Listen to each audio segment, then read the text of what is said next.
Hey folks, it's your main man Ian. I'm here with Nessie. Nessie's an 11-month-old Husky Coyote mix that's looking for a home. She's in our training program. She was in a foster home, but she started getting aggressive with other dogs in the household. And so she came here.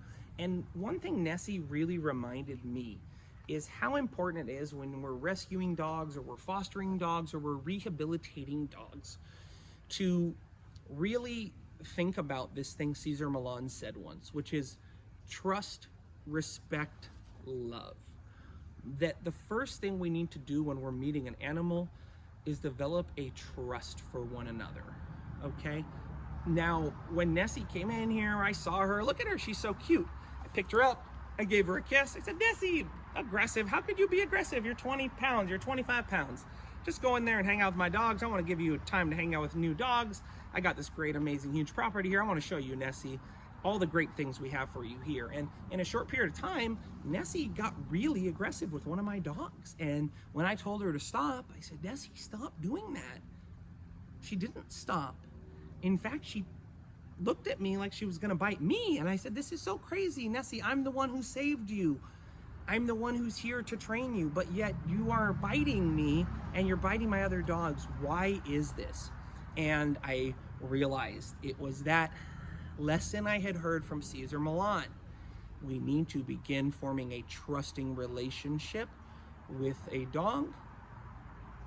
And then once we trust one another, that we're going to be consistent, that we are going to be dependable, that we are going to give clear communication, that we are going to not set our dog up for failure, then we can begin asking the dog to respect us and to respect our boundaries and to respect our personal space and to really slow down and take the time to learn about us and what's important for us as the leader.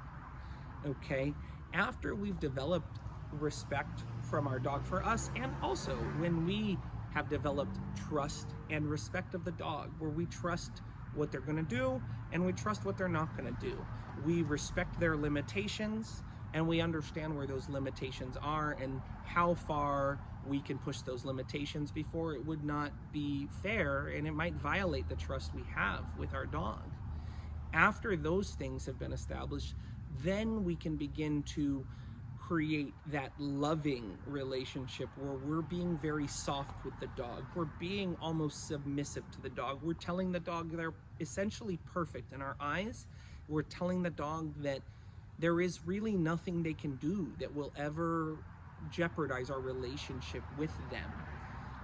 But if we begin telling them how perfect they are, if we begin giving them all of these things, especially our time and access to our personal space, without asking them to do anything for us, without asking them to respect our boundaries, without asking them to trust us. And if we say something's not a good idea, to just trust that that's what we said because we know more than the dog does.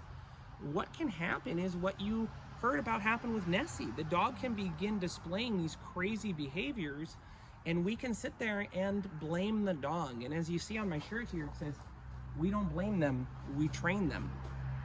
And so if you want to set up your dog for success from the beginning when you get them, it's so important to really focus more on training the dog, setting up structure in the household, making sure the dog understands where to go to the bathroom, where to sleep, how to behave around doorways, how to behave when new people come over, or maybe the mailman comes by, before we begin taking the dog into very high distraction environments, perhaps overwhelming them unintentionally with all sorts of new people or new dogs. Because what might happen is our dog may show us that they don't know how to listen to us around these things, and they may just listen to themselves. And on their own, a dog possesses the intelligence of maybe a 2 to 5 year old child. And they may not be able to on their own figure things out without having someone that they can trust and they can respect to show them the way. If you need help learning how to have a more trusting relationship with your dog, one where there's respect and you can address things like aggression or anxiety or reactivity, let me know. We are always here to help remotely or in person. Also, check me out on social media. I got a lot of videos. I show me working dogs every single day in my program. And also, we got a poetry book that we are just putting out, which you could find on my website. If you like this video, like it, subscribe, share the video. And remember, as always, we don't blame them, we train them. And your dog is very lucky to have an owner like you who is looking for more information to further their understanding of these amazing creatures like Nessie that we love so much, but sometimes they drive us crazy. Okay, say bye, Nessie.